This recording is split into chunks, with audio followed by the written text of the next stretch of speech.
Buenas noches. Buenas noches, buenas noches. Rodríguez, buenas noches, ¿cómo está? ¿Qué tal? ¿Cómo está? Mucho gusto.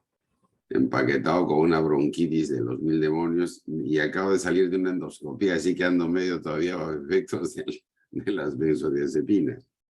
Pero bien, ¿cómo están ustedes? ¿Todo bien? Todo bien, doctor. Muchas gracias por participar. No, encantado, doctor. Encantado, encantado. Con los neurocirujanos jóvenes, lo que quieran. En serio. Sé que estás haciendo una buena práctica en el hospital Loaiza. La verdad es que hacía bastante falta que alguien le pusiera el pie ahí a la columna, porque más o menos lo de vascular ya está caminando. Sé que están resolviendo prácticamente casi toda su patología. Y eso es una buena cosa. Y sí, además, gratamente sorprendente, porque imagínate, yo llegué a Loaiza el año 2001, puede ser, 2001, sí.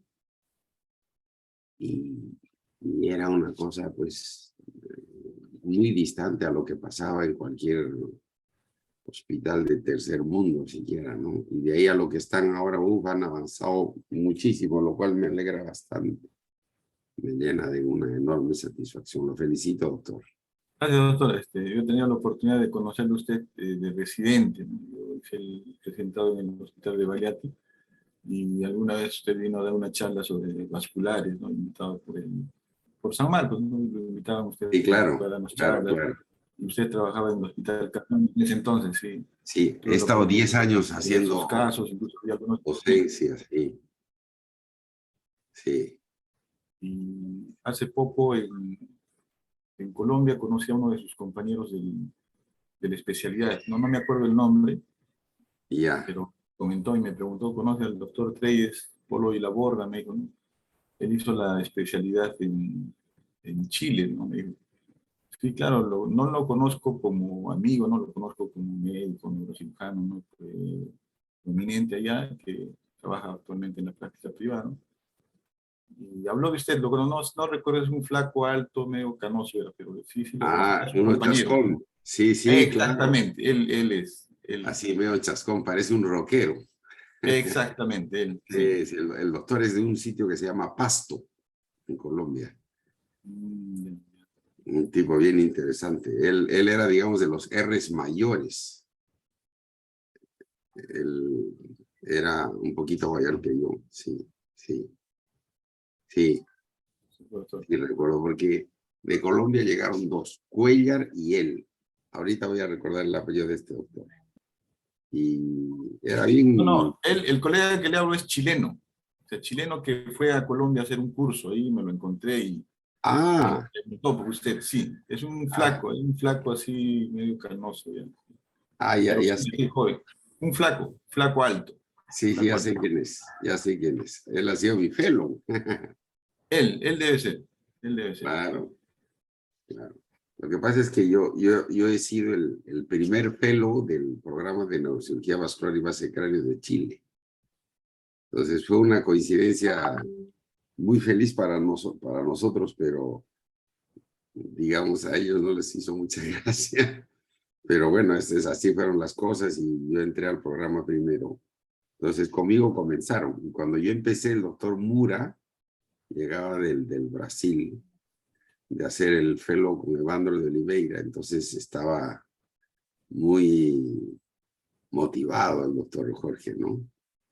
Entonces prácticamente juntos desarrollamos el programa del fellow porque no había pues, prácticamente nada escrito y muchas cosas, aunque teníamos más o menos un programa preestablecido y con profesores experimentados, los que hicimos el camino fuimos nosotros. Entonces comenzamos a criar las ratitas, teníamos un laboratorio bien montado y descubrimos un sistema para inyectar cerebros. Entonces, ya nos ves pues a nosotros a medianoche, ¿no? Con nuestros baldecitos, recogiendo cerebros de la morgue para poderlos inyectar. Fue toda una aventura interesante y académicamente un desafío también porque Tuvimos que armar un Ya microscopio. se están conectando ya. Sí, ya debe estar entrando. Muy bien, doctor. Enhorabuena, ya charlaremos luego. Buenas tardes. ¿Qué tal? Muy buenas noches, doctor Vladimir Sánchez, doctor Alberto Denis, Treyes. buenas noches. Buenas ¿Cómo noches, están? doctor. ¿Qué tal? ¿Cómo le Qué va? gusto tenerlos acá en esta reunión de la Sociedad Peruana de Neurocirugía. Disculpen la demora, tenía un problema con el nombre de la conexión, salía con el nombre de otra persona de mi casa. ¿Qué tal, doctor? ¿Cómo está? Doctor Treyes, ¿cómo se encuentra? Bien, felizmente ahí estamos, bien tranquilos. Enhorabuena, yo no me veo. ¿Me están viendo ustedes? Espero que sí. Sí, lo puedo ver, lo podemos ver, doctor. Lo podemos ver claramente. Enhorabuena. Bienvenido, doctor. Doctor Vladimir Sánchez, ¿cómo está? ¿Qué tal? Buenas noches. ¿Qué tal, doctor Denis? Muchas gracias por la invitación. Doctor Víctor Velospique, muy buenas noches. Un gusto compartir Buenas con noches a usted. todos. Doctor Muchas Velospique. gracias. Hola, ¿qué tal a los ¿Cómo años? estás, Denis? ¿Cómo estás, Treyes? ¿Cómo Alberto? ¿Cómo estás?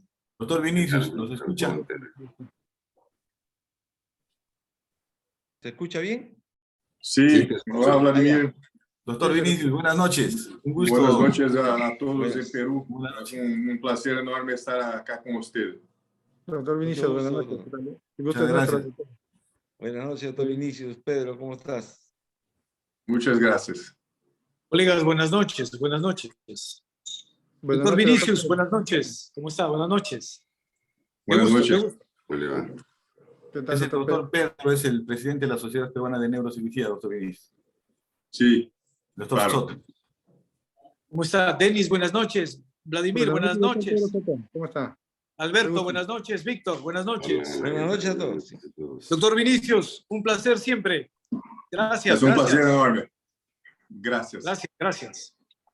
Muy bien, doctores, creo que ya estamos todos. Voy a hacer entonces el inicio de nuestra sesión. Tiene dos partes. La primera parte es la administrativa. Entonces yo doy pase primero a la administrativa con algunos informes y con la lectura del acta anterior. Y enseguida les damos ya todo el pase para que desarrollen el webinar de esta noche. ¿De acuerdo? De acuerdo, doctor. Listo, muy agradecido. Entonces, creo que estamos todos. Denis, estamos todos, ¿verdad? Sí, doctor, estamos los panelistas, el expositor y quien habla es el moderador. Perfecto. Listo. Bien, Entonces, doctor. esta primera parte la absorbo yo totalmente para dar la parte administrativa nuestra. ¿Ya? Bien, Muy doctor. agradecido. Gracias. Colegas, buenas noches. Esta noche, este martes, la Sociedad Peruana de Neurocirugía y su Junta Directiva se complace en iniciar un martes más neuroquirúrgico y vamos a empezar con la parte de informes. En cuanto a informes, tenemos que informar que los colegas que están en trámite de visa, estamos por buen camino, ya llegó el número de folio que se encuentra ya en el Departamento de Estado de los Estados Unidos y se han hecho presente en la Embajada Norteamericana en Perú. Ya estamos en contacto y probablemente a partir del miércoles tengamos la noticia de poder pasar hacia la embajada para que tengamos el acceso directo a la visa.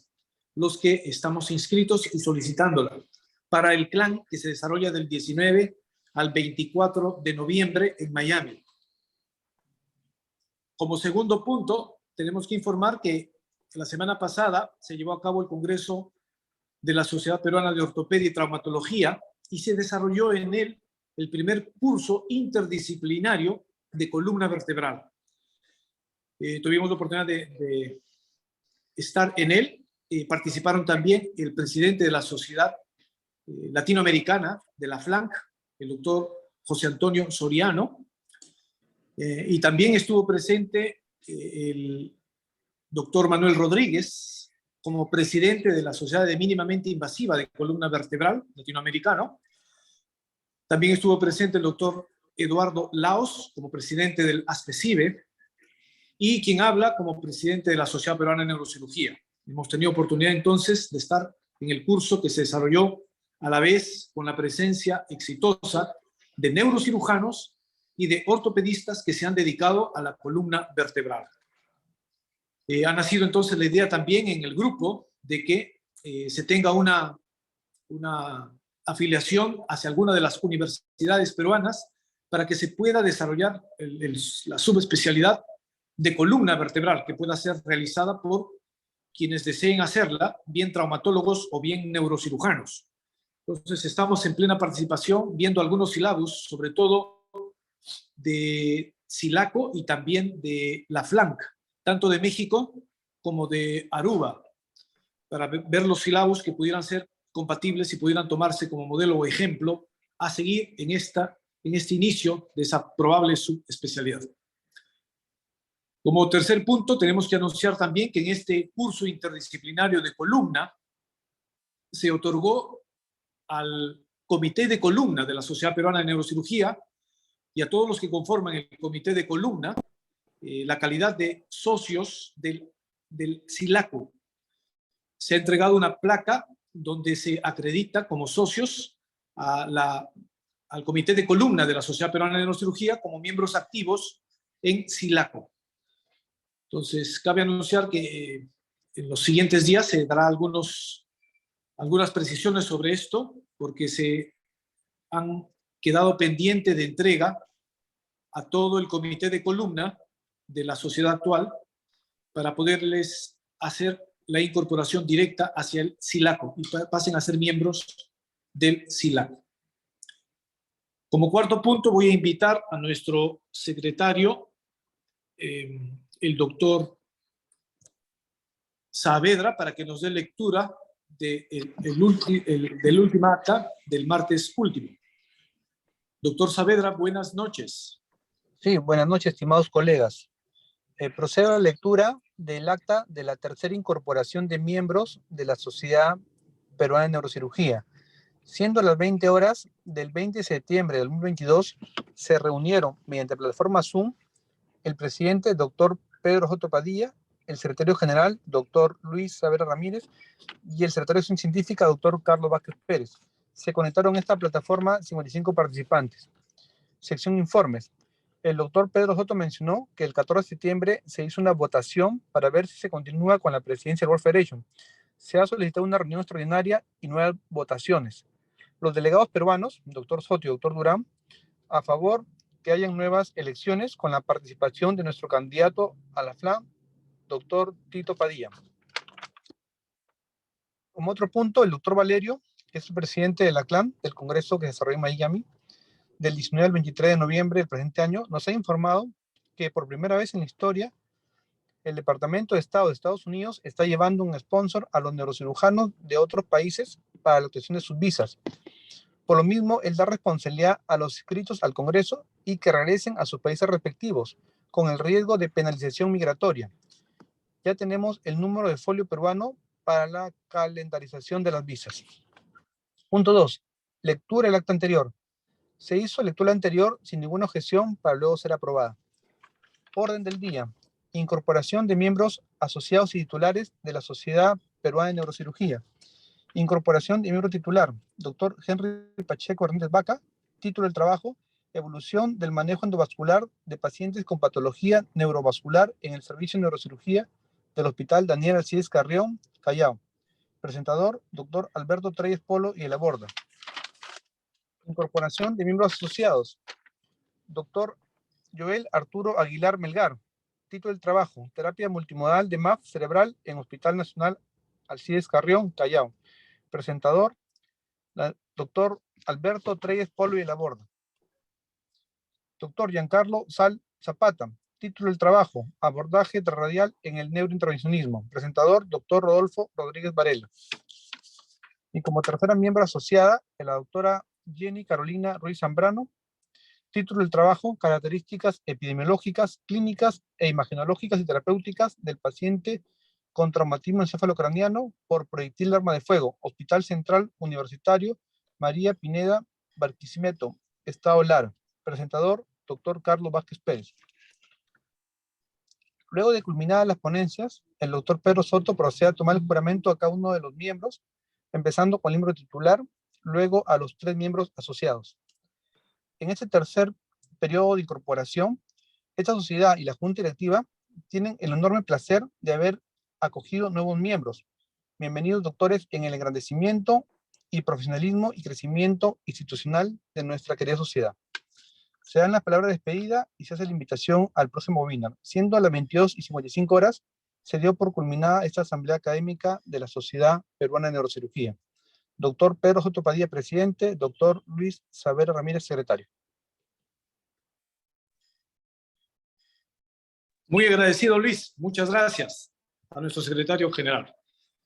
Bien, colegas, entonces, sin más y rápidamente, vamos a pasar a esta noche de un webinar a cargo de el Comité de Neurotrauma, y voy a dejar en el uso de la palabra al doctor Denis Hermosa para que nos haga la presentación del doctor Vladimir Sánchez, y tendremos como invitados panelistas al doctor Vinicius de Sao Paulo, al doctor Víctor Bello Speaker y al doctor Alberto Treyes. Entonces, sin más, Denis, buenas noches, adelante.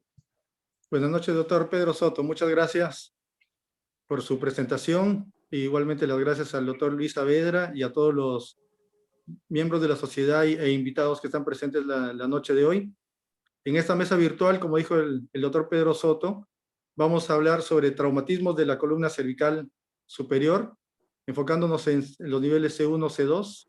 Va a estar a cargo del doctor Vladimir Sánchez Ochoa. Él es médico neurocirujano formado en el Hospital Rebagliati, que se ha desarrollado más en el área de la columna vertebral y ha hecho un fellow de cirugía percutánea endoscópica y no endoscópica de la columna vertebral, lesa invasiva, y actualmente ejerce como médico neurocirujano en el Hospital Arzobispo Loaiza. Como invitados panelistas se encuentran el doctor Vinicius Benítez de Meldot. Él es neurocirujano de la Escuela Paulista de Medicina de la Universidad Federal de Sao Paulo, con especialidad en columna vertebral, cirugía de columna vertebral en Alemania. También el doctor Víctor Bello Speaker Castro. Él es neurocirujano peruano, todos lo conocemos. Él es past president de la Sociedad Peruana de Neurocirugía. Y el doctor Alberto Treyes Polo y Laborda, médico neurocirujano, que actualmente trabaja como coordinador de neurocirugía de las clínicas AUNA. Muchas gracias por su presencia, estimados doctores, y le doy pase al doctor Vladimir Sánchez para que por favor pueda comenzar su presentación. Gracias. Voy a compartir la pantalla, por favor, me habilitan.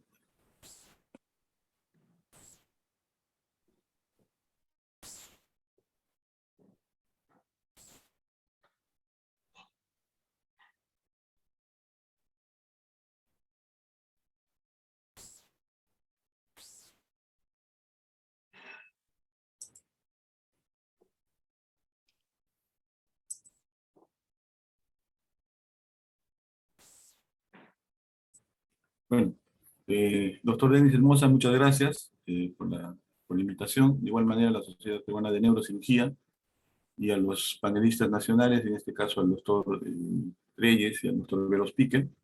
Para mí es un gran honor tenerlos como panelistas nacionales. De igual manera, un agradecimiento muy especial al doctor Vinicius, a quien considero un maestro, un gran amigo, lo conozco desde el 2017, y algunos de los casos que voy a presentar acá me ayudó a resolver el doctor Vinicius, ¿no? Con sus tips, sus consejos. Hablar de los traumatismos de la columna cervical superior es hablar de un tema muy apasionante, es un tema complejo a la vez, y es muy importante conocer muy bien, ¿no? La anatomía. Sabemos que las lesiones de la columna a este nivel se producen por impactos de alta energía, estabilidad en la columna cervical superior. Esta inestabilidad puede generar consecuencias devastadoras para el paciente. Por lo tanto, es importante conocer bien, realizar un buen diagnóstico para el éxito en el tratamiento. En esta exposición me voy a enfocar fundamentalmente en las fracturas de C1 y C2. Las fracturas de la columna cervical superior, como sabemos, la columna cervical superior está conformada por los cóndilos del occipital, nosotros conocemos como C0, C1 el atlas y C2 el axis.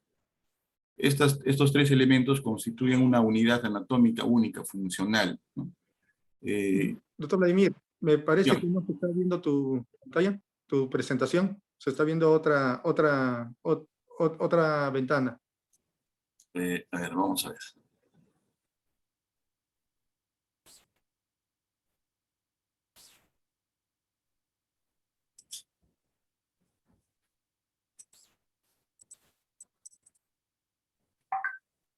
Perdón, voy a corregir esto.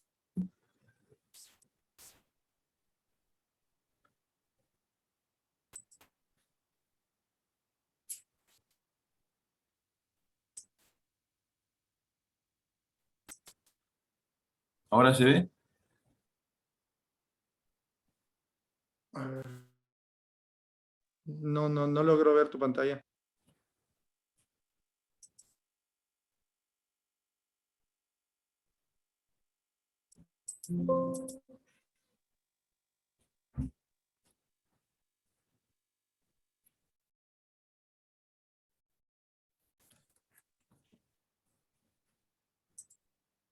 Un momento, por favor.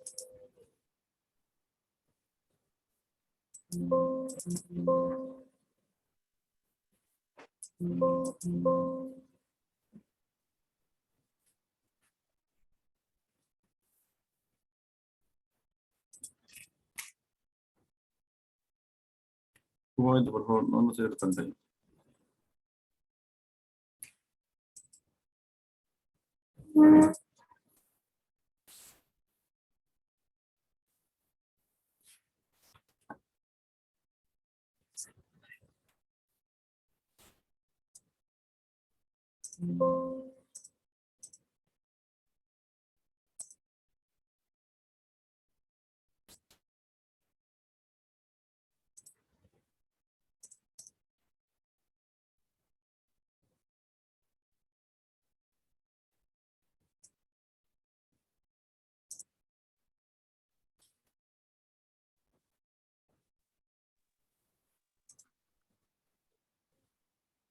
¿Se logra visualizar? Sí, ahora sí está viéndose la pantalla del PowerPoint.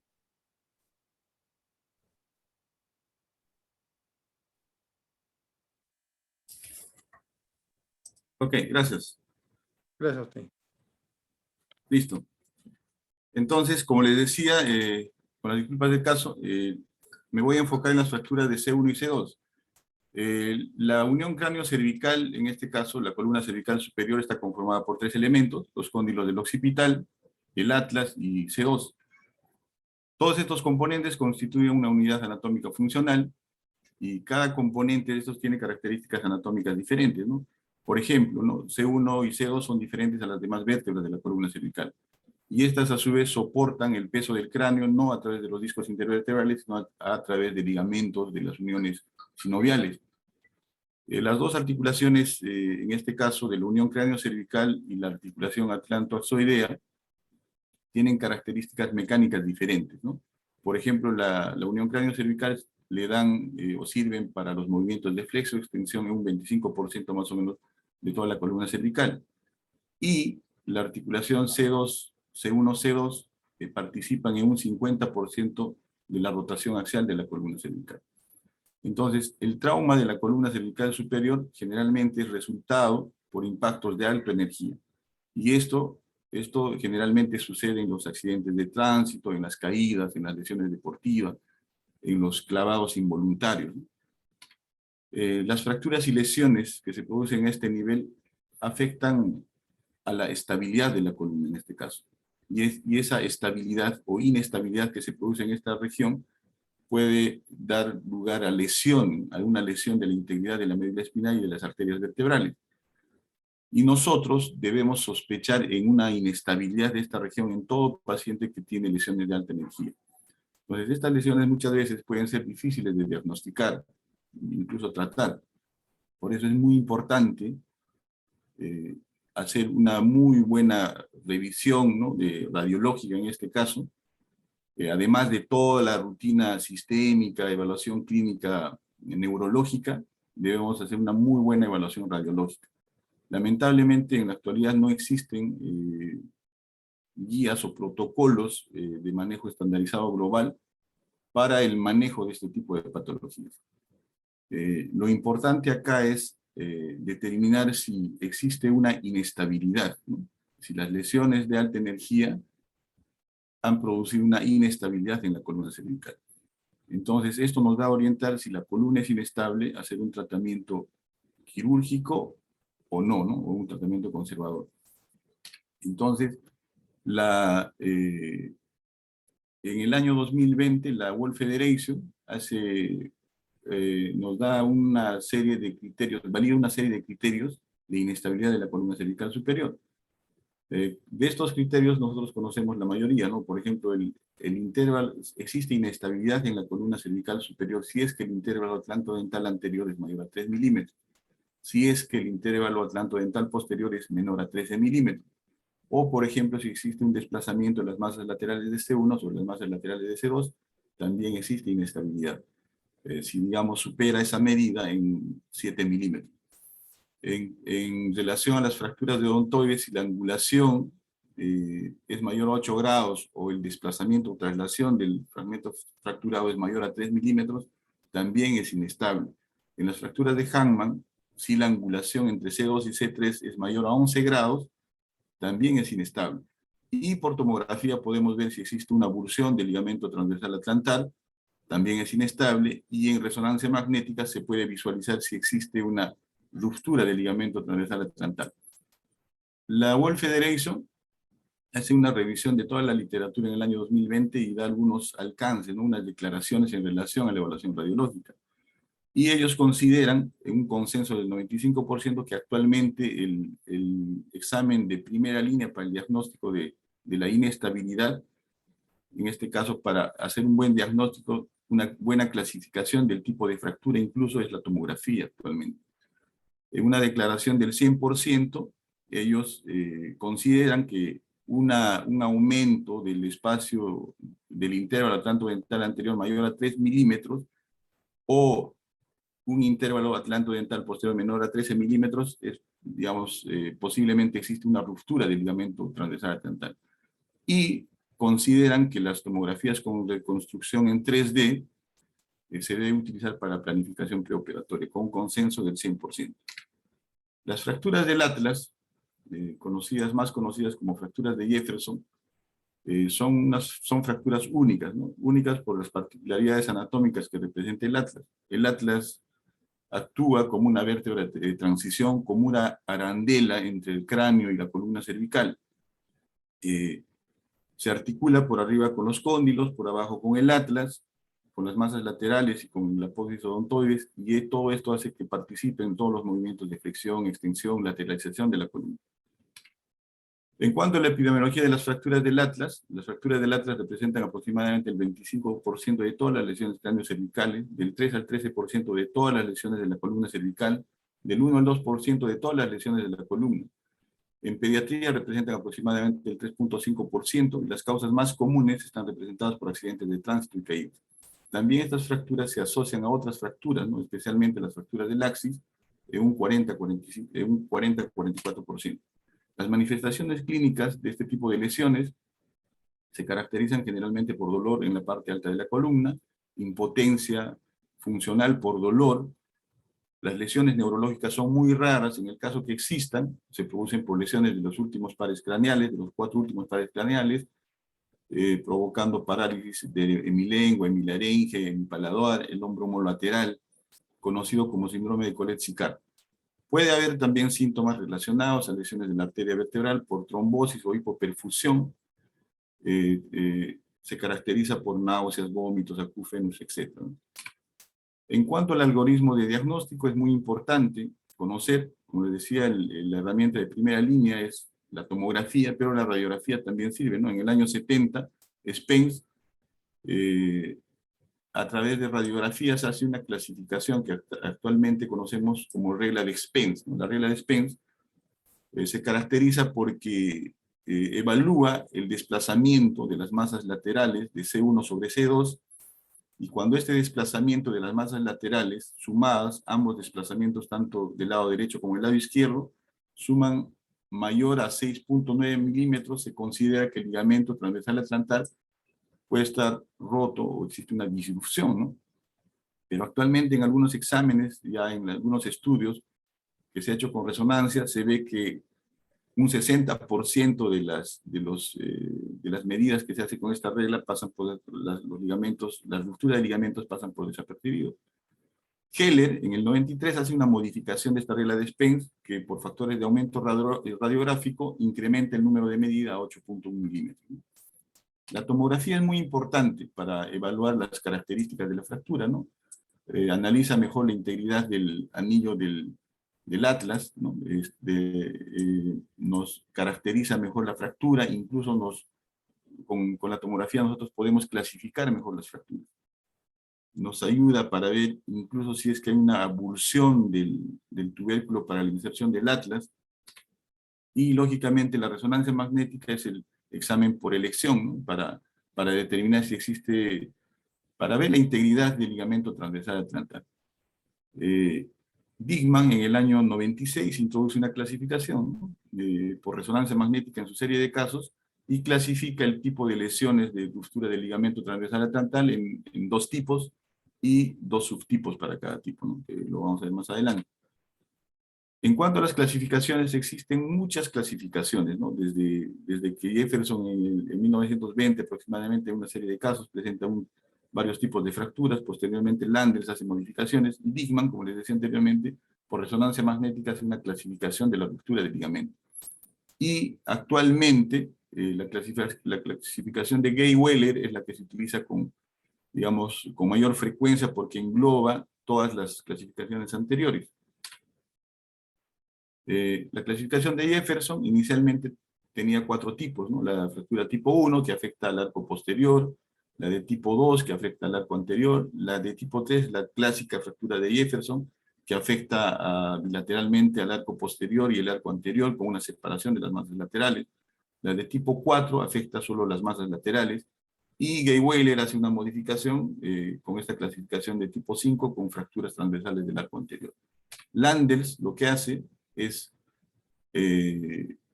clasifica estas lesiones en 3 tipos. Las fracturas de tipo 1 de Jefferson las clasifica como fracturas tipo 1. Las de tipo 3 como fracturas tipo 2, y las fracturas tipo 4 de Jefferson como fracturas tipo 3. Estas clasificaciones básicamente son morfológicas, no orientan a un tratamiento, ¿no? La clasificación de Dickmann, introducida en 1996, clasifica, o lo que establece es esta clasificación. El valor de esta clasificación radica que tiene un valor pronóstico curativo, ¿no? Incluso orienta el tratamiento. ¿Por qué? Porque la clasificación se basa en la integridad del ligamento transversal atlantal. Por ejemplo, ¿no? Las de Dickmann tipo 1 tiene 2 subtipos. El tipo A, cuando la ruptura del ligamento transversal atlantar es en la parte central, es de tipo 1A. Cuando la ruptura del ligamento es cerca de la inserción del ligamento transversal atlantar, es de tipo 1B. Y las de tipo 2 son básicamente por abulsión ósea, ¿no? Tipo 2A es cuando el tubérculo para la inserción del atlas se desprende de la masa lateral. Y tipo 2B es cuando estas lesiones están en el contexto de una fractura de masa lateral. Entonces, esta clasificación nos orienta a un tratamiento, nos orienta mejor, porque estas fracturas son inestables. Todas las anteriores son inestables cuando existe una ruptura del ligamento transversal atlantar. La clasificación de Gay-Weller tiene, podríamos decir, 6 tipos, ¿no? En realidad son 5 tipos, pero la de tipo 3 tiene 2 subtipos. La tipo 1 describe una fractura aislada del atlas, del arco anterior; la de tipo 2, del arco posterior; la de tipo 3A describe una fractura del arco posterior y el arco anterior, pero el ligamento transversal atlantar está intacto. La de tipo 3B describe una fractura con ruptura del ligamento transversal atlantar. Esta fractura es la más inestable de todas. La de tipo 4 describe una fractura de la masa lateral, y la de tipo 5 una fractura de la apófisis transversa. En cuanto al tratamiento, como les decía, actualmente no existen protocolos, no existen guías. Lo que existen son recomendaciones de expertos con nivel de evidencia clase 3. Es así que en el año 2019 la Sociedad Alemana de Trauma y Ortopedia hace una serie de recomendaciones, al igual que la World Federation en el año 2020 también hace una serie de recomendaciones en base a la clasificación de Gay-Weller, ¿no? Que es esta la que hemos visto. Entonces, los tipos de fractura, según la clasificación de Gay-Weller, los tipos de fractura 1 son puramente 1, 2 y 5 son puramente fracturas que afectan a la parte ósea. La Gay-Weyler tipo 1 al arco anterior, la Gay-Weyler tipo 2 al arco posterior, la Gay-Weyler tipo 5 afecta a la apófisis transversa. Estas fracturas son estables, por lo tanto el tratamiento solamente es con ortesis cervical, con un collarín cervical duro durante 6 semanas. En las lesiones de tipo 5, si es que hay una lesión de la apófisis transversa, se debe complementar un estudio con angiotren o con una angioresonancia para descartar una lesión de la arteria vertebral. Las fracturas de Gay-Weyler tipo 3, 3A en este caso, son fracturas también estables porque el ligamento transversal atlantal está intacto. Por lo tanto, solamente se recomienda utilizar un collar en Filadelfia durante unas 6 a 12 semanas. Se debe hacer un seguimiento para ver que no haya pseudoartrosis y que no progrese a una inestabilidad, ¿no? En este caso ya se clasificaría de otra manera. Las fracturas Gay-Weyler tipo 3, 3B en este caso, son fracturas donde ya, además de las fracturas del arco anterior y posterior, existe una ruptura del ligamento transversal. Las de 3B con un Dijkman 2, como en este caso es básicamente por abulsión ósea, generalmente cuando no existe un desplazamiento, cuando el desplazamiento es mínimo, lo que se recomienda es una osteosíntesis directa. Si el desplazamiento ya es más amplio, se puede hacer un halo chaleco o hacer una fusión C1-C2. Las fracturas de Dijkman 3B, estas son las más inestables, ¿no? Porque existe una ruptura del ligamento en la parte central o cerca de la inserción del ligamento transversal atlantal. En este caso, las fracturas sí deben ser tratadas quirúrgicamente, ya sea con las técnicas de transarticular o la de Harn, ¿no? En las fracturas Gay-Weyler tipo 4, que son fracturas de masa lateral, igual, ¿no? Si no existe mucho desplazamiento de esta fractura, el tratamiento es conservador con collarín cervical. En el caso que exista una afectación ósea extendida hacia el foramen transverso, también se debe descartar lesión de arteria vertebral. Si las fracturas son más amplias y existe una incongruencia entre la articulación occipito-atloidea o entre C2 y entre C1 y C2, entonces se recomienda una tracción con halo fijador durante 6 a 12 semanas. De igual manera, la World Federation en el año 2020 hace las mismas recomendaciones en base a la clasificación de Gay-Weyler, ¿no? Y hace unas declaraciones en relación a las fracturas del atlas, ¿no? En estas declaraciones, con un consenso del 74%, indican que la tomografía y la resonancia magnética son los estudios que se deben utilizar para caracterizar las fracturas, para determinar si el ligamento transversal atlantal está roto o no. Una declaración con un consenso del 100%, ellos determinan también que la mayor parte de las fracturas del atlas son estables y por lo tanto van bien con tratamiento conservador. Y con un consenso también del 100%, tienen indicación quirúrgica aquellas fracturas del atlas que son inestables, ¿no? Por ejemplo, que estén asociados a una inestabilidad atlanto-occipital y que exista una ruptura franca del ligamento transversal atlantal. Acá les presento un caso. Se trata de un paciente varón de aproximadamente 60 años, jugador de máster de la U. Mientras jugaba un partido de fútbol, sufrió una caída, presenta un dolor cervical intenso, viene por emergencia, se le hace una tomografía y se visualiza claramente que existe una fractura del arco anterior por tomografía y del arco posterior. Según la clasificación de Jefferson, sería una tipo 3, según la clasificación de Landel, sería tipo 2, y para ver qué tipo de Gay-Weyler, tendríamos que ver la integridad del ligamento transversal atlantal. En este caso, lo que se ve claramente es que existe una disrupción, ¿no?, del tubérculo para la inserción del ligamento transversal atlantal, y por resonancia magnética también vemos claramente, ¿no?, que existe una disrupción, ¿no?, es una abulsión ósea. En este caso se clasificaría como un Gay-Weyler tipo 3, un Dijkman tipo 2A, ¿no? Entonces, en este caso estaría recomendado hacer una osteosíntesis directa o una inmovilización con halo chaleco. Precisamente este caso nosotros inicialmente planteábamos la posibilidad de hacerle una una cirugía, ¿no? Con una fusión C1-C2, porque no teníamos la resonancia en la mano y todo indicaba que podría tratarse de una inestabilidad franca, ¿no? Por estudio del ligamento. Pero ya cuando tuvimos la resonancia, vimos que no era una fractura completamente inestable, ¿no? Incluso le hicimos una radiografía funcional, la cual actualmente ya no está indicada, para ver si existía un desplazamiento, un aumento del intervalo dental anterior, pero no había una inestabilidad. Optamos por un collarín cervical tipo Filadelfia, ¿no? Durante 3 meses, ¿no? O sea, 12 semanas. Y como ven acá en la radiografía, ya se formó el callo óseo, y en la tomografía, en el corte axial, se ve que ha fusionado ese segmento. Y el paciente está acá a los 3 meses, lo ven con sus placas en la mano, ha venido a todos sus controles, y le fue muy bien con el tratamiento conservador. Seguidamente tenemos otro caso similar, ¿no? Vemos por tomografía que existe una fractura del arco anterior, otra fractura del arco posterior, un desplazamiento de la postodontoidea. Vemos que según la regla de Spence, también el desplazamiento de las masas laterales, sumados ambos factores, suman más de 9 milímetros, ¿no? Entonces esto nos indica ya que existe probablemente una ruptura del ligamento transversal dental.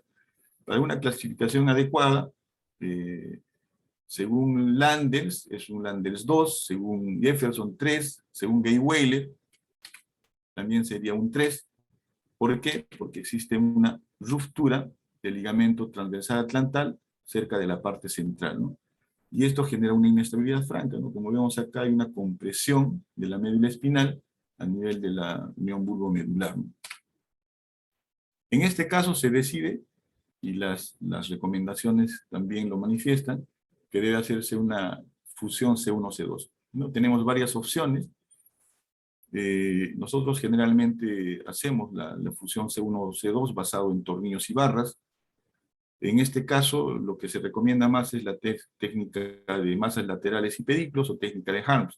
Pero en este caso, precisamente, como verán, en C1 decidimos poner en las masas laterales, y en C2, como vemos, tiene pedículos muy delgados, ¿no? Tiene pedículos menores de 3.5 milímetros. Normalmente, para poder colocar los tornillos, debería tener pedículos mayores a 3.5 milímetros. Pero a nuestro favor, como vemos, tiene muy buenas láminas anchas, ¿no? Deberían ser igual más de 3.5 milímetros, ¿no? Que tenemos en el lado derecho 7, en el lado izquierdo 6. Entonces optamos por la técnica de Wright, ¿no? O la técnica intralaminar o traslaminar en C2. Como vemos acá, se coloca en la primera imagen tornillos en C1, en la segunda imagen se está colocando en las láminas, y finalmente queda así, ¿no?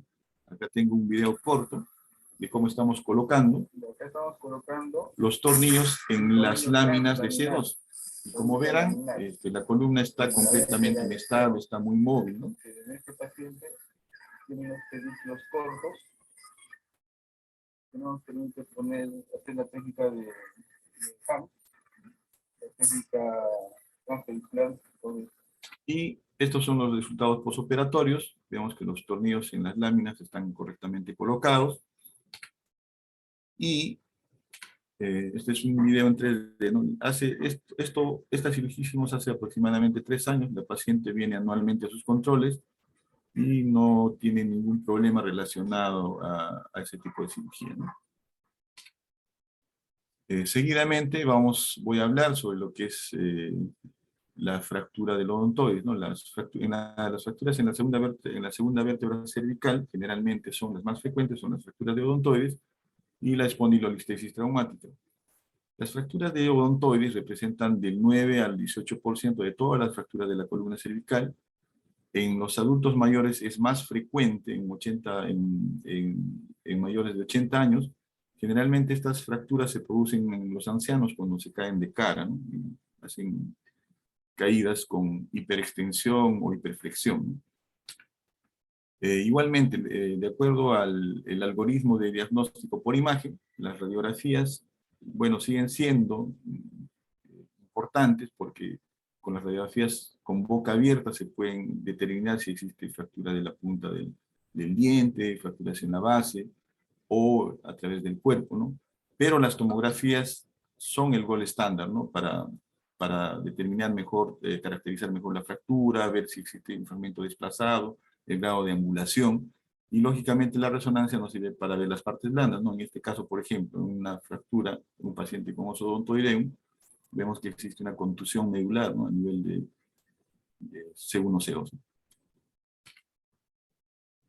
Las clasificaciones, en este caso igual, ¿no? Desde la clasificación clásica de Anderson de Alonso, que introdujo esta clasificación en 1974, esta clasificación es básicamente anatómica y se basa en el trazo de fractura, ¿no? Clasifica en un tipo 1, cuando afecta la punta del odontoides, generalmente es por una abulsión ósea en el lugar de inserción del ligamento apical o de los ligamentos alares. La de tipo 2 es una fractura transcervical, que es la más frecuente, y la de tipo 3 en forma de V o en forma de U, que afecta al cuerpo. Posteriormente, en el 2005, Grauer hace una modificación, ¿no?, de esta clasificación. La de tipo 1 se mantiene igual, y la de tipo 2 tiene subclases, ¿no? Subclase A, B y C, ¿no? La subclase A es cuando ese fragmento o ese trazo de fractura no se desplaza, ¿no? El fragmento del diente. La de tipo 2 es una subclase donde existe un desplazamiento menor a 1 milímetro, y el trazo de fractura va de la parte anterosuperior a la parte posterior-inferior. Esta fractura generalmente se trata con un tornillo transodontoideo, ¿no? La subclase 3, tipo 2, subclase C, es una fractura conminuta. El trazo de fractura va de la parte anterior-inferior a la parte posterior-superior. Esta fractura es completamente inestable, ¿no? En este caso, como vamos a ver más adelante, se recomienda fusión C1-C2. Y la de tipo 3, para que sea considerada como tal, el trazo de fractura debería pasar por encima de las masas laterales. En cuanto a un algoritmo de tratamiento, la Asociación Alemana de Trauma nos orienta a un tratamiento en base a la clasificación de Anderson. Las de tipo 1 son estables y solo se requiere ortesis cervical por 6 semanas. Las de tipo Anderson 2 y 3, si es que no existe luxación, se hace una radiografía dinámica, y si es estable, una ortesis cervical. Si es inestable y no hay modificadores, se hace una fusión por vía anterior. Si es que existe una luxación y existen modificadores, lo que se sugiere es una fusión C1-C2. Si el paciente es un adulto mayor, se debería hacer una fusión transarticular.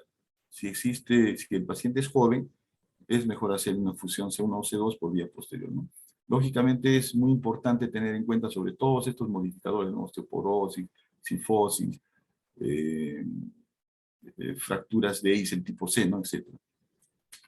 La World Federation se basa en las fracturas, en la clasificación de Grauer, ¿no? A diferencia de los alemanes, que se basan en la fractura de Anderson, la World Federation se basa en la clasificación de Grauer. Y en este caso, como les decía, las de tipo 1 son estables. En este caso lo que se recomienda es una inmovilización con collarín cervical o un alochaleco. Las de tipo 2A también son estables. El desplazamiento es menor a 1 milímetro. Igual se necesita solamente hacer una ortesis cervical. Las de tipo 2B y 2C son las inestables, ¿no? La 2B, como les decía, lo que se hace es hay un desplazamiento mayor a 1 milímetro, y el trazo de fractura va de antero superior a posterior inferior, y por lo tanto son candidatos a una colocación de tornillos por vía transodontoidea. Las de tipo 2C son fracturas conminuta, inestables, y en este caso sí se recomienda una fusión C1-C2 por vía posterior. Las de tipo 3 son fracturas estables. De igual manera se recomienda hacer solamente una inmovilización con algo, con un collarín cervical. Acá les presento un caso, ¿no? Este caso es un caso muy particular, porque además de la fractura odontoidea, vemos que existe una luxación, una luxofractura, ¿no? Completa, un desplazamiento completo de todo el atlas por detrás del axis, ¿no? Vemos que la fractura del odontoides está a nivel de la base del odontoides, y el fragmento, el cuerpo del odontoides está por detrás del arco anterior del axis. Entonces, esta fractura de tipo 2, asociado a una luxofractura posterior, Es rara, ¿no? Es rara, incluso yo revisé en la literatura y encontré solamente 16 casos descritos en la literatura, ¿no? Un caso muy interesante. Y como vemos, no, no existe una inestabilidad cráneo-cervical, sino es una inestabilidad atlantoaxial, básicamente, producto de la fractura del odontoide, un desplazamiento del odontoide, una luxación. Entonces, en este caso, decidimos inicialmente hacer tracción cervical para ver si con eso reducía algo, ¿no? Pero no nos ayudó mucho más que a elongar, ¿no?, los músculos, los ligamentos. Lo que hicimos es una fusión solamente C1-C2, ¿no?, la técnica de Harms, como ven acá, con resultados muy buenos, ¿no? Como verán acá, estos son los resultados preoperatorios y los posoperatorios. El equipo quirúrgico, acá con todos los residentes del OASTER, actualmente de todos ellos, ya todos son asistentes, excepto el doctor Hans, que ahora es R5. Acá les muestro un video, es una imagen preoperatoria en 3D de esa luxofractura, y este es el resultado posoperatorio, ¿no? Igualmente una reconstrucción en BRT. Y la paciente al mes y medio del control, la señora María. Ya estás mejor, ¿no? A ver, gira la cabecita para la izquierda, despacio. Es para la derecha. Para arriba, es para abajo. Como ven, la paciente felizmente recuperó, ¿no?, la hemiparesia izquierda que tenía, y actualmente, desde hace más de 1 año y medio que hicimos la cirugía, la paciente se encuentra bien también.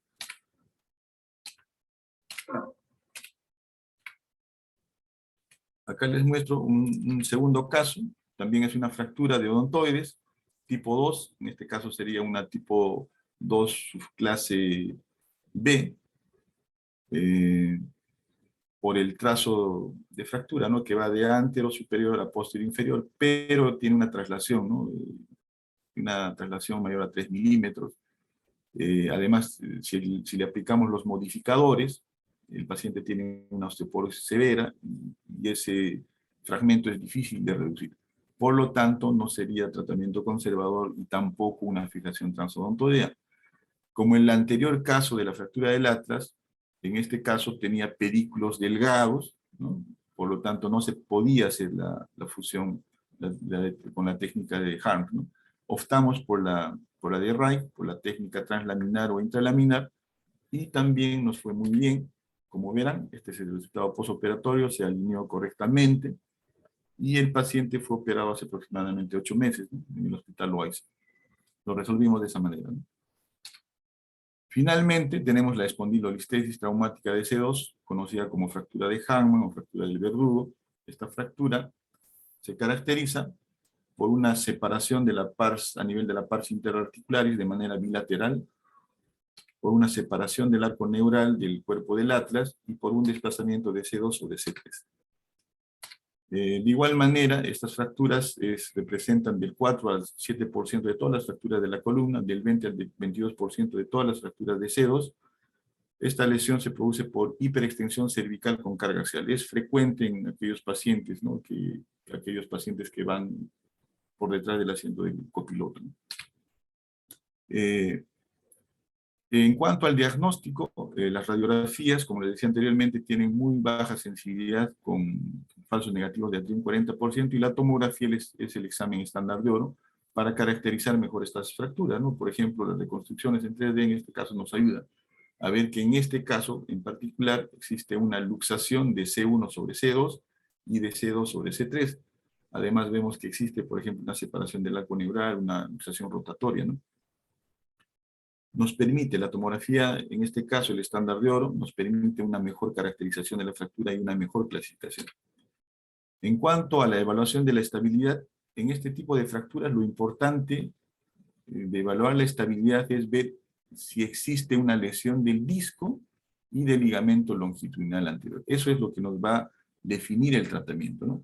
La estabilidad radica en la integridad del disco y del ligamento longitudinal anterior. Existen signos radiológicos que nos pueden ayudar a descartar una inestabilidad segmentaria, por ejemplo, una angulación entre C2 y C3 mayor a 11 grados, o una traslación de C2 sobre C3 mayor a 3.5 milímetros, o una fractura en lágrima que nos determina que puede existir una ruptura o una avulsión del ligamento longitudinal anterior, y por resonancia la ruptura del disco o un edema de disco también nos traduce en inestabilidad de ese segmento. En cuanto a la clasificación, existen varias también. La DEFEND inicialmente, esta clasificación lo hizo todavía con rayos X. Es una clasificación muy escueta, morfológica, no nos orienta al tratamiento, ¿no? Clasifica en 3 grupos, en 3 tipos, ¿no? Como el tipo 1 como un desplazamiento mínimo y un disco normal, ¿no? Así lo describe. El tipo 2 como un desplazamiento del fragmento anterior y un disco anormal, nada más. La que está un poco mejor caracterizada es la de tipo 3, donde sí indica que hay un desplazamiento del fragmento anterior y un bloqueo de las facetas. Paralelamente, Francis, en esa misma época, hace una clasificación de las fracturas, pero él le pone mayor énfasis en lo que es el desplazamiento, ¿no? De los fragmentos y la angulación, siendo la de tipo 3 y tipo 4 las inestables en este caso. Pero la que, digamos, actualmente se utiliza desde el año 85, por ejemplo, la World Federation hace las recomendaciones en base a esta clasificación, ¿no? Pero existe otra clasificación más completa, que es la que vamos a ver más adelante. La de tipo Levin-Edwards hace una clasificación igualmente en 3 tipos. La de tipo 2 tiene un subtipo, siendo la de tipo A, o sea, esta clasificación básicamente es anatómica y por mecanismo de lesión. La de tipo 1 caracteriza una fractura con un desplazamiento mínimo de la pars menor a 3 milímetros, se produce por una hiperextensión y carga axial. La de tipo 2 es una fractura que se produce en hiperflexión con una angulación significativa en lordosis, con desplazamiento mayor a 3 milímetros, una angulación mayor a 11 grados. La de tipo 2A es una fractura en hiperflexión, no tiene mucha traslación. Y la de tipo 3 es la que, digamos, tiene mayor traslación y tiene una luxación unilateral y bilateral de las facetas. Actualmente la que se utiliza más, incluso en los alemanes recomiendan este tipo de clasificación, es la clasificación de Josten. ¿Por qué? Porque esta clasificación es más completa, porque incluye en la clasificación la integridad del disco y la integridad del ligamento longitudinal anterior. Entonces, la de tipo 1 es una lesión con un desplazamiento menor a 1 milímetro del istmo, con el disco íntegro y el ligamento longitudinal anterior intacto. La de tipo 2, hay un desplazamiento del istmo mayor a 1 milímetro, con una lesión del disco, pero con el ligamento longitudinal anterior intacto. La de tipo 3, si es una lesión donde ya existe una angulación significativa en lordosis, y una ruptura del disco, más una ruptura del ligamento longitudinal anterior. Y la de tipo 3 es una lesión donde existe un desplazamiento del fragmento anterior en una angulación sifótica, existe una ruptura del ligamento longitudinal anterior y existe una luxación uni- o bilateral de las facetas. Entonces, en cuanto al tratamiento, existe controversia, ¿no? En cuanto al tratamiento, ¿no? Pero en base a estas recomendaciones de la Sociedad Alemana de Ortopedia, se hace el tratamiento en base a las clasificaciones de Levin y de Josten. En los casos donde existen lesiones tipo Levin 1 o Josten tipo 1, son fracturas estables, como vemos, el disco está intacto y el ligamento longitudinal anterior intacto.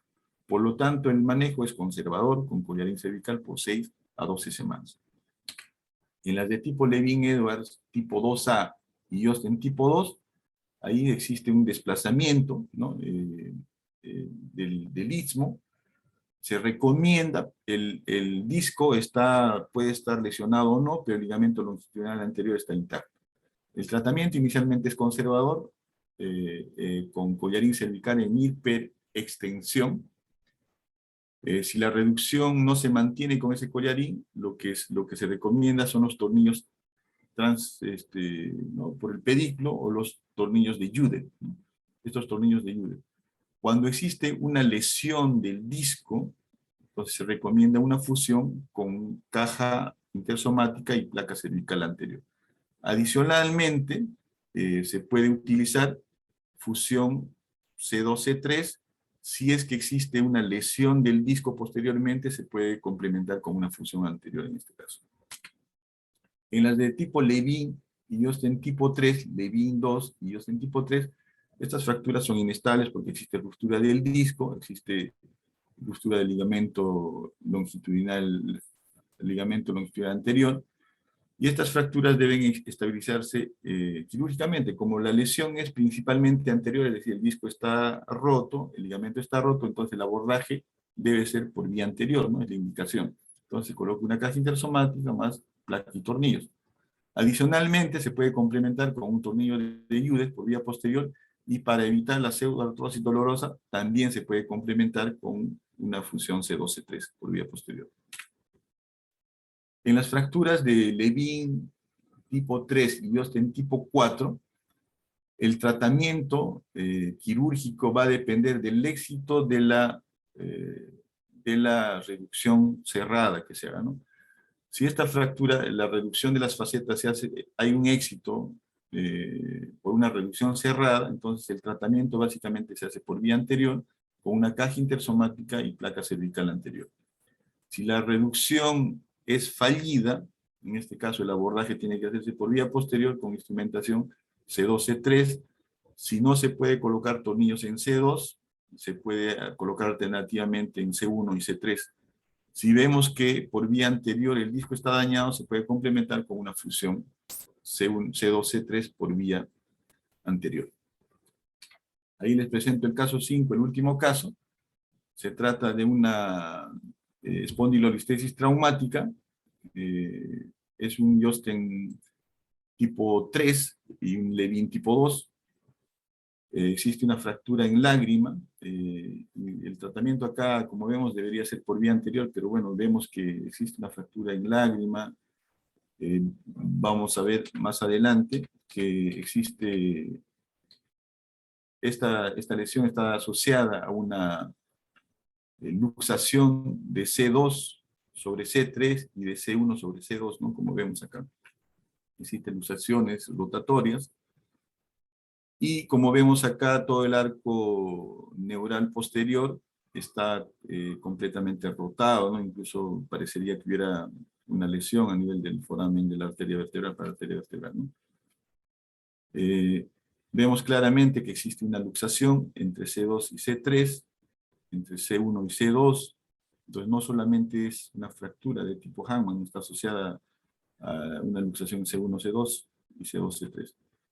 Pues vemos acá bastantes lesiones, ¿no? Vemos edema a nivel de las luxaciones, vemos hematomas por detrás del ligamento longitudinal posterior, delante, y vemos una angulación entre C2 y C3 mayor a 11 grados, ¿no? En este caso 17 por resonancia, 15 por tomografía, y por rayos X 16, ¿no? Existe una traslación de más o menos 3 milímetros, ¿no? Lo que hicimos en este caso es una fijación C1 a la par de C2 y a la masa lateral de C3, como vemos en el gráfico. Estos son los resultados postoperatorios, con tomografía sin corte axial, con los implantes correctamente colocados, y se ve claramente que la luxación rotatoria ha reducido, ¿no? Ha reducido de manera muy aceptable, ¿no? Ahí vemos. Esto es una proyección sagital. Y esto es una reconstrucción con BTR en 3D, ¿no? Que vemos que todo está correctamente colocado. Finalmente, esta es la paciente al año de control. Como vemos, se recuperó muy bien. Y ella nos envió esta foto. Es una postal familiar, como un testimonio del éxito, pues, ¿no? de la cirugía. Muchas gracias.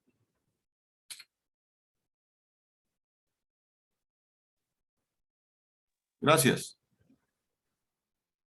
Doctor Vladimir Sánchez, muchas gracias a usted. Excelente presentación, doctor. Es una revisión muy detallada y da cuenta que este tipo de lesiones pues realmente necesitan una evaluación muy detallada con estudios pues de resonancia, tomografía, los estudios completos y el conocimiento, ¿no?, previo de las clasificaciones para poder tomar una decisión correcta y acertada y elegir el tratamiento que le corresponde a cada caso, ¿no? Invitaría al doctor Vinicius Benítez si nos puede dar algunos aportes o comentarios acerca del tema, doctor. Le cedo la palabra. Gracias, buenas noches a todos.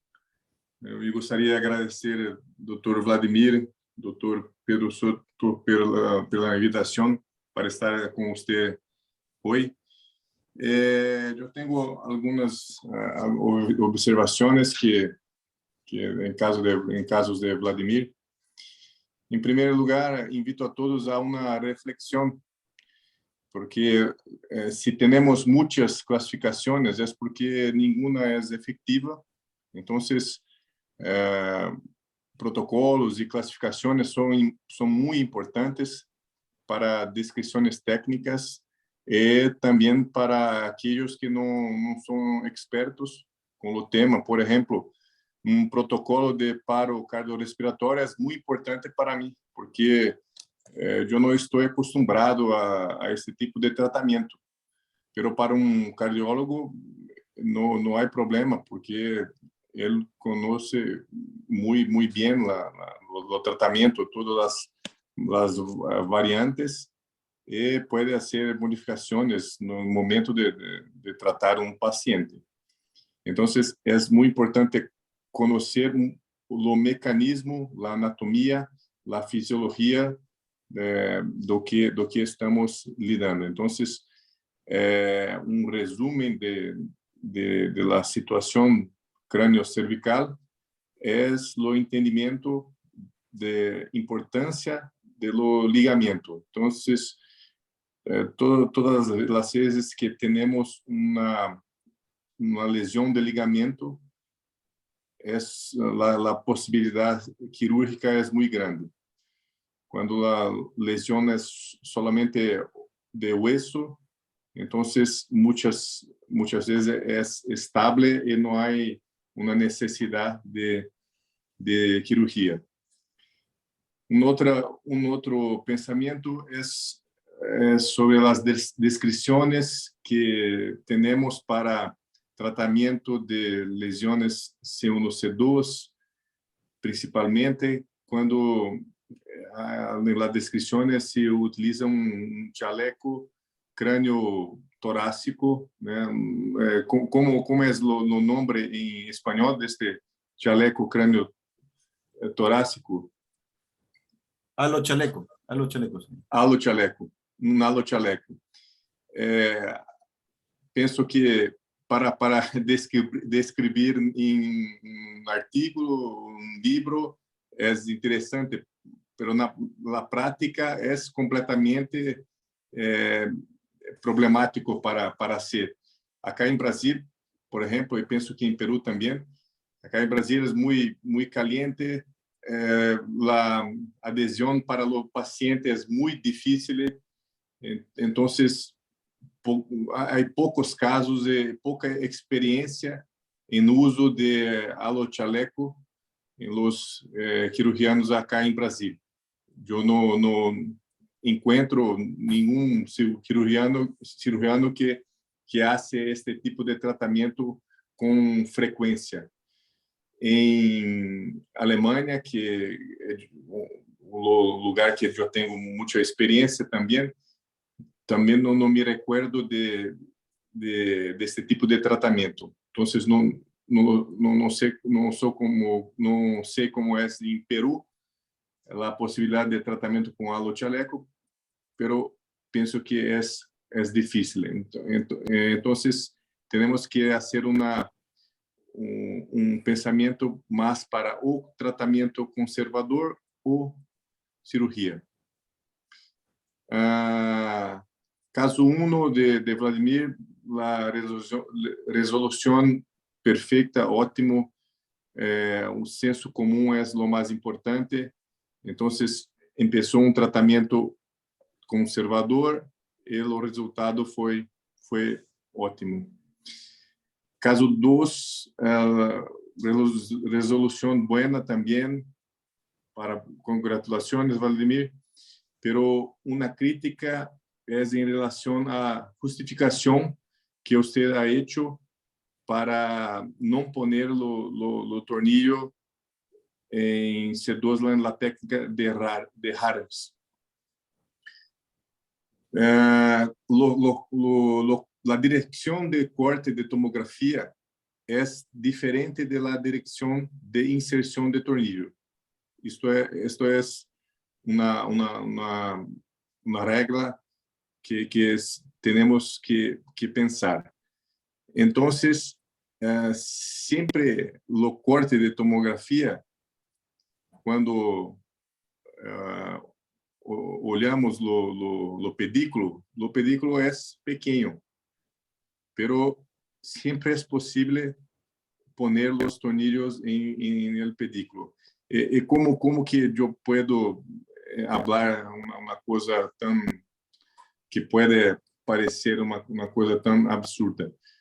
Eu tenho uma experiência grande com niños. Eu tenho 5 pacientes inferiores a 5 anos.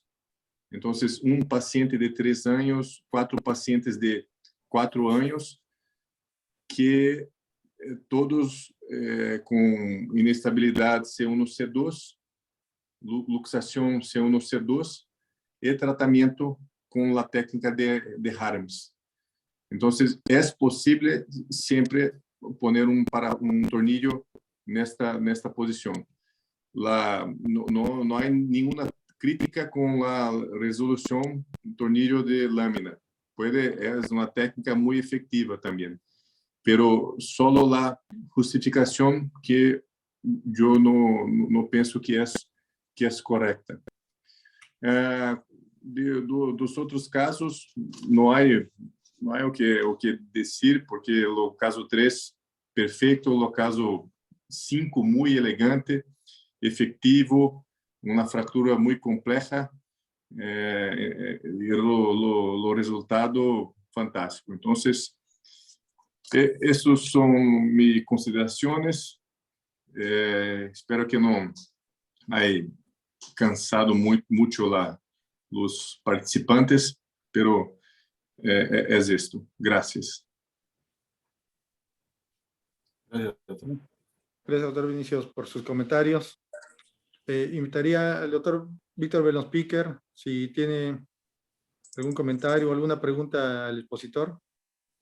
Sí, nuestra población que acude a los hospitales, en este caso nacionales, generalmente acude tardíamente, acude con complicaciones, ha tenido sus fracturas o ha tenido sus lesiones y las ha pasado, pues, ¿no? O sea, con sintomáticos o vienen del interior del país, vienen tratamientos retardados, se han colocado ortesis, etc. Quisiera saber, con la experiencia que está teniendo el doctor, si ha visto lesiones ligamentarias crónicas del ligamento transverso o fracturas crónicas del cuerpo de la odontoides o de los pedículos, perdón, de C2 o de los pedículos que pueden requerir manejo, ¿no? Quirúrgico, por ser crónicas y inestables. Sí, bueno, doctor. Sí, doctor Vladimir. Bueno, en mi experiencia personal, tengo aproximadamente unos 40 casos de cirugías de este tipo, no más, son aproximadamente 40 casos. No he visto lesiones crónicas, porque generalmente los pacientes vienen inmediatamente, ¿no? Vienen inmediatamente y el tratamiento pues no va más allá de las 2 semanas, un mes, ¿no? Hasta que consigan los implantes, ¿no? Que les va a hacer. He visto, sí, casos de oso odontoideum, no unos 3 casos de osontoideum donde podríamos decir que es, digamos,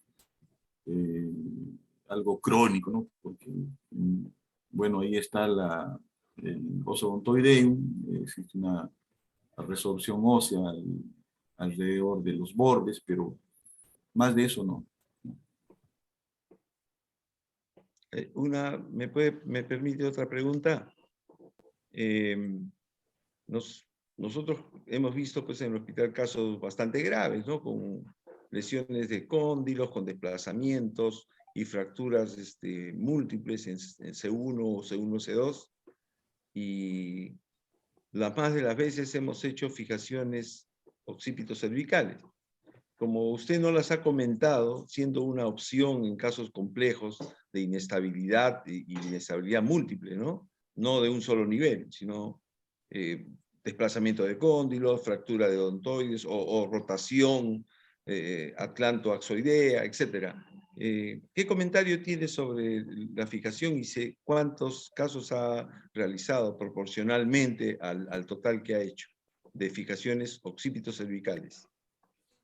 Claro, mire, en relación a la fijación occípito cervical, como muy bien dice el doctor Vinicius, existen algunas observaciones, ¿no? Las fijaciones occípito cervicales, nosotros la consideramos pues como en realidad, como en el caso que no esté justificado, es como una amputación, ¿no? Porque el paciente queda completamente rígido, ¿no? La cabeza queda completamente fijada a la columna, ¿no? Se debería hacer esas fijaciones occipitocervicales en el caso que haya una incongruencia, ¿no? Cráneo cervical o una inestabilidad cráneo cervical, básicamente. Como hemos visto, si solamente existe fracturas del atlas, si solamente existe fracturas de Hangman, si solamente hay una inestabilidad atlantoaxial, no es necesario hacer una fusión occipito-cervical porque no tiene sentido incluir al cráneo cuando las inestabilidades son segmentarias. Pero si la inestabilidad es, por ejemplo, ¿no? Con fracturas, disociaciones cráneo-cervicales, ¿no? Dependiendo si son uni o bilaterales, dependiendo si hay, ¿no? Desplazamientos, ¿no? de ambos cóndilos, fracturas de la cavidad glenoidea del atlas con desplazamiento. Sí, no hay otra opción, ¿no? Se tendría que incluir porque las disociaciones occipito-cervicales o luxaciones occipito-cervicales, digamos, tienen un pronóstico muy malo, ¿no? Con consecuencias devastadoras para el paciente, incluso una gran parte de sus pacientes mueren, ¿no? Por lo tanto, en esos casos sí tendría que hacerse una fijación occipito-cervical. Pero en la inestabilidad segmentaria como tal, C1, C2, fracturas de Hangman, fracturas de Anderson de Alonso, no se debe hacer una fijación occipito-cervical. Ese es mi comentario. Muchas gracias. Doctor Alberto Treyes, ¿tendrá alguna consulta al doctor Vladimir o alguna observación? Bueno, el tema da para mucho, es un tema bastante apasionante y largo, extenso y muy importante. Felicitar al doctor por su presentación y hacer hincapié quizás en lo más importante de esto, porque nos debemos a una comunidad, sobre todo de gente joven, que lo más importante de estas cosas es diagnosticarlas. Y las cosas se diagnostican cuando en servicios de urgencia los neurocirujanos a cargo examinan a los enfermos y piden, siempre que sea posible, junto con una tomografía por cualquier paciente con trauma, un examen completo de columna cervical. Esto debería quedar como un protocolo estandarizado para todos aquellos centros donde queda por lo menos o existe una tomografía, para que no se soslayen los exámenes de columna cervical, porque muchas veces sucede, sobre todo en los hospitales públicos, que solo les piden tomografía. La otra cosa que es bien cierta, como dice el doctor Vinicius, es que hay demasiadas clasificaciones y lo que uno debe aprender rápidamente con esto es saber si la fractura es estable o inestable, si hay compromiso neurológico o no lo hay, y si el paciente está estable desde el punto de vista general, si su lesión forma parte de una lesión aislada o forma parte de un paciente politraumatizado complejo. Porque lo que nos sucede muchas veces es que en el contexto de un paciente politraumatizado tenemos un paciente además con lesión cervical alta, que puede ser occipito cervical o simplemente una lesión de C1, C2 o inclusive C3. Creo que la práctica del uso del halo vest o el chaleco vest está cada vez más en desuso.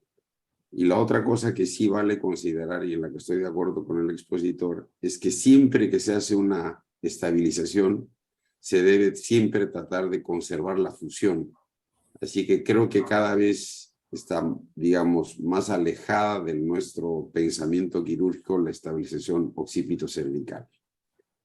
Nada más, eso es lo que quería mencionar y felicitar al doctor y ponerlo en desafío, más bien ahora que él está empezando a tener una casuística importante, a desarrollar como sociedad un manual sencillo, fácil de usar, con pocas clasificaciones, pero útil, como el que tiene AO Spine, para difundir conocimiento acerca, digamos, de las lesiones cervicales altas, que muchas veces pasan por alto y los pacientes se van a su casa con collar cervical.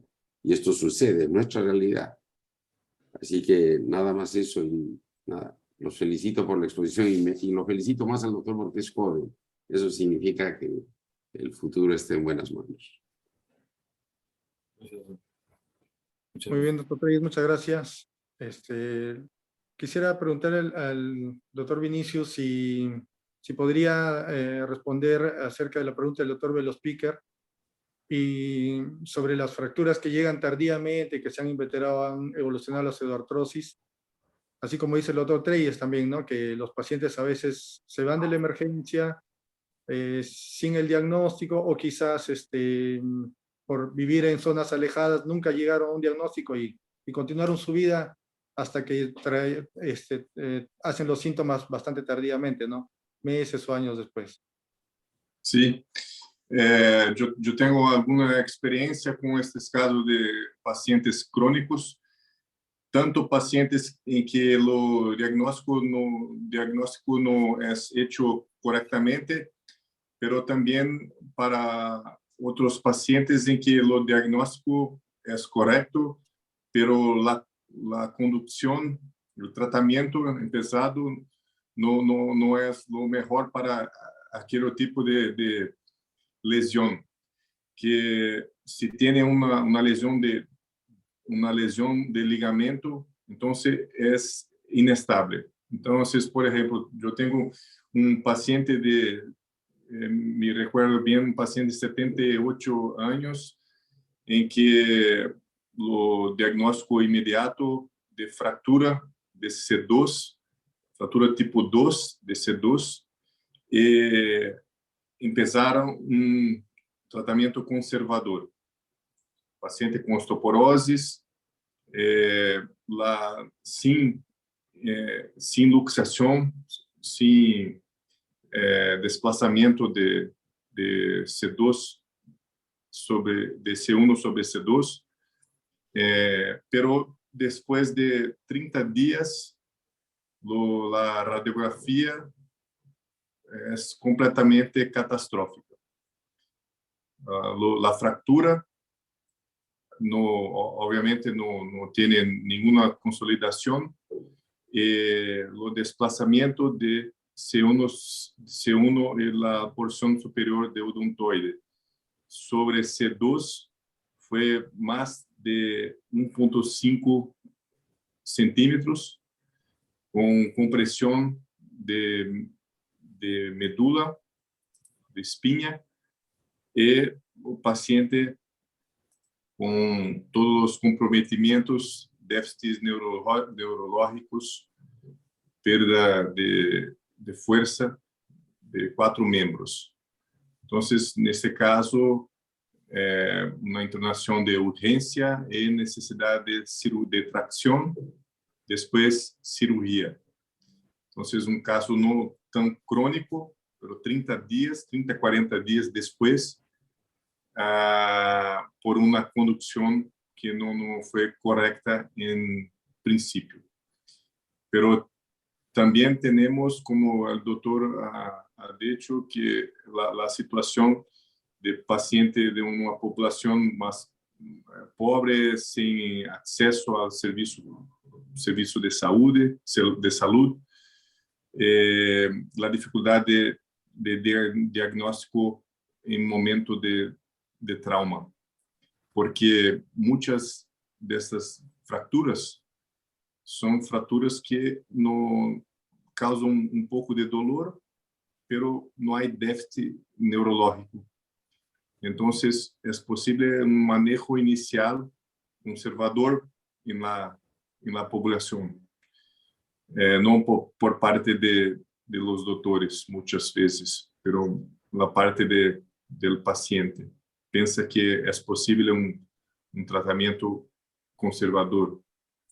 Pero después de 2, 3 meses, la inestabilidad es muy grave, entonces lo resultado es un desplazamiento siempre de C1 sobre C2 y la necesidad de cirugía. Entonces, sí, ocurre esta condición, tanto por no diagnóstico, también por una conducta, mal tratamiento después de un diagnóstico correcto. Ok, doctor, muchas gracias. Hay preguntas del público, de los doctores asistentes. El doctor El Arcari felicita al doctor Vladimir por su presentación y pregunta qué recomendación o experiencia en relación a neuromonitoreo y neuronavegación en las cirugías para fracturas de C1 y C2. Sí, bueno, yo le daría esa pregunta al doctor Vinicius, quien tiene mucha experiencia con neuronavegación. No sé si nos puede ayudar el doctor Vinicius. Sí, yo no tengo yo no tengo ninguna experiencia en neuronavegación para trauma, pero para C1, C2 en algunos pacientes jóvenes niños, principalmente. Yo tengo esta experiencia y es una experiencia interesante. Pienso que es posible poner los tornillos sin neuronavegación, pero hay una seguridad importante con el uso de navegación. La diferencia es lo tiempo quirúrgico, que es un poco grande. Más largo, sí.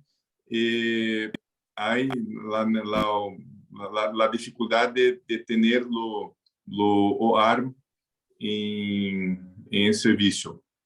Acá en São Paulo, nosotros tenemos en ACD, que es el hospital que yo hago muchas de la mi cirugía, la posibilidad de utilización de ARM. Entonces, para algunos casos, yo tengo 3 casos de C1, C2 en niños en que yo utilicé esta tecnología. Sí, en comparación con la técnica freehand o la técnica con uso de radiografía intraoperatória, es importante lo gano de seguridad.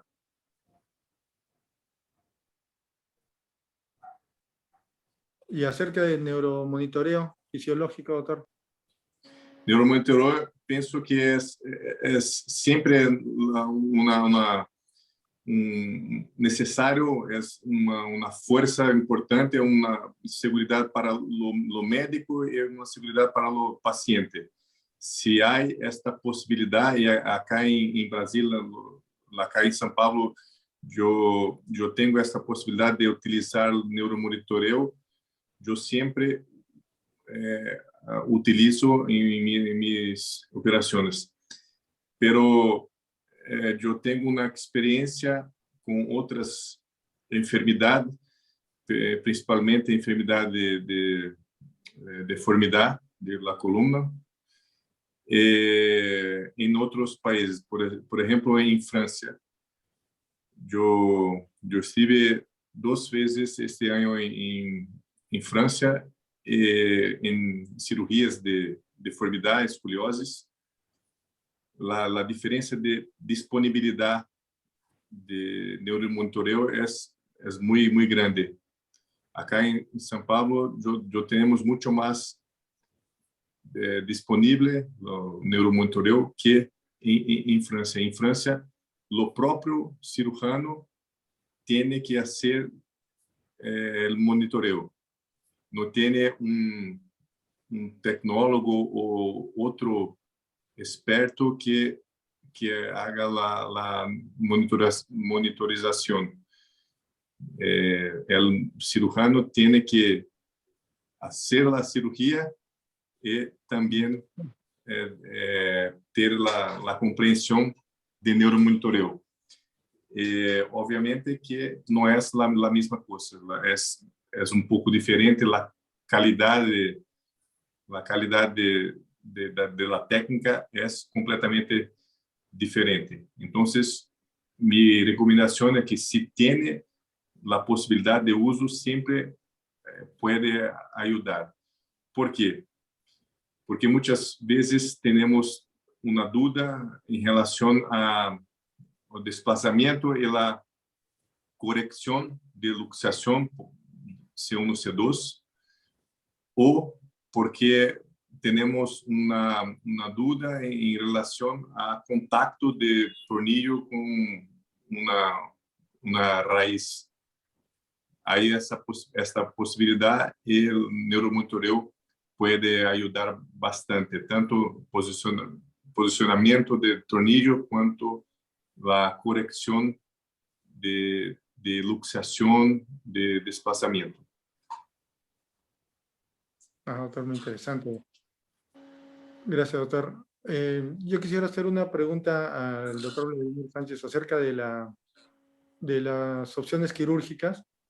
Si cuando hay una inestabilidad C1, C2, y uno decide abordar de repente a través de una fijación C1, C2, masa lateral y pedículo o C2, si es que hay alguna dificultad en la cirugía, se puede usar rotativamente la técnica de Maguer, ¿no? La articular posterior. Y asimismo en las lesiones de fracturas de C2, si no se puede abordar C2, C3, si se puede hacer una artrodesis C1, C3 por vía posterior. ¿Es eso aceptable o es correcto o debería de... o no son opciones, digamos, compatibles o no? Sí, en relación a la última pregunta, justo acá le muestro no sé si ve la pantalla. Sí se ve, ¿no? Es una de las opciones en la parte posterior del gráfico. Sí es posible poder hacer una fijación C1 y C3. Si no hay posibilidad de colocar tornillos en el istmo, ¿no? de C2, se podría optar por hacer un C1 y C3, no hay problema. En relación a la otra pregunta que me hace, mire, yo en la experiencia que tengo, justo estamos haciendo el trabajo, en caso de inestabilidad C1, C2, tanto sea por tumores, ¿no? Porque tenemos casos de tumores, por luxación rotatoria, tenemos por osodontoideum, tenemos por fracturas de C1, fracturas de, ¿no? Las lesiones por infección, ¿no? Entonces, tenemos todos esos casos, nosotros lo hemos resuelto por la técnica de barra y tornillos. Nosotros tenemos tres opciones, ¿no? La primera opción es la técnica de Harms, que es masas laterales y pedículos. Cuando no es posible, ¿no?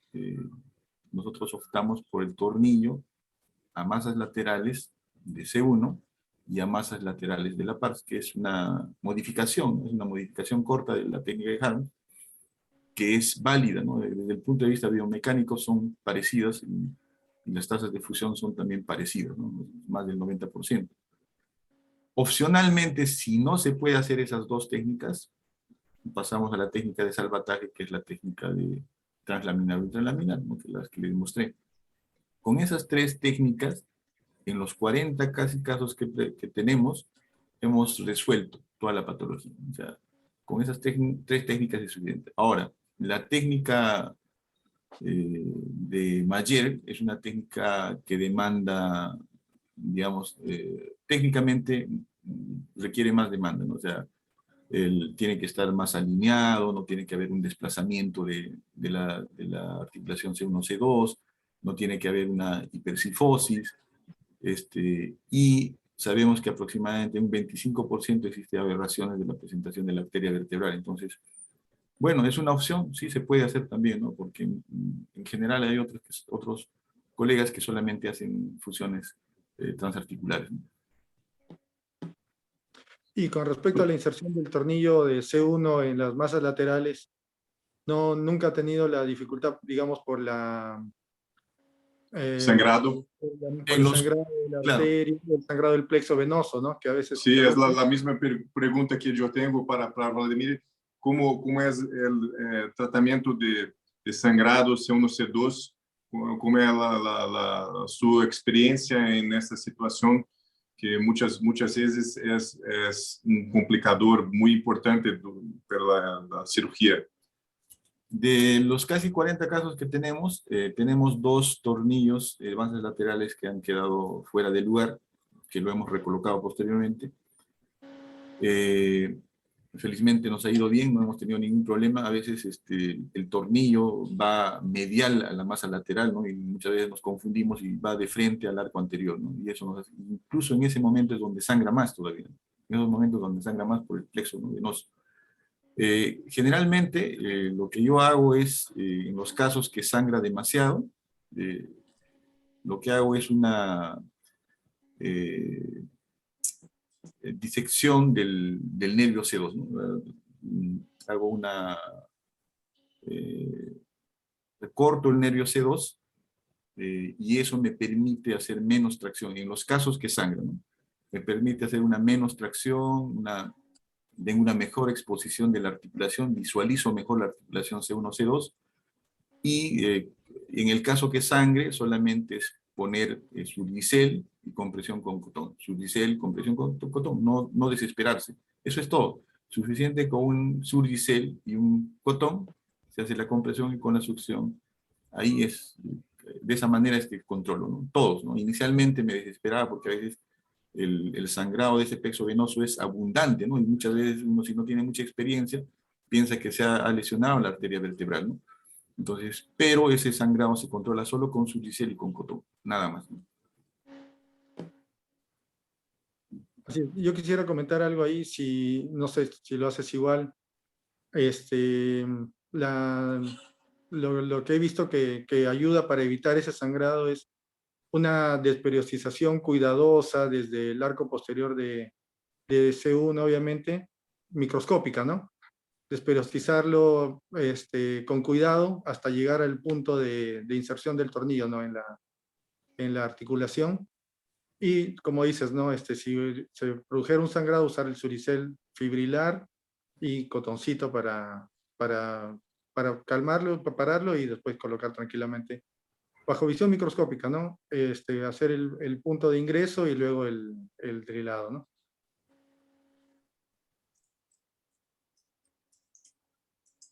Creo que hay otra pregunta más del público. No sé si... Un pequeño comentario, un modesto comentario. Las cosas en cirugía sangran por 2 razones. Porque no sabemos dónde estamos y porque no vemos. No hay ninguna otra razón para que algo sangre. Y normalmente lo que pasa es que en nuestra curva de aprendizaje aprendemos a ver cada vez mejor. Eso significa que no deberíamos hacer cirugías de esta complejidad sin microscopía, porque en verdad, si se tiene el recurso, hay que usarlo.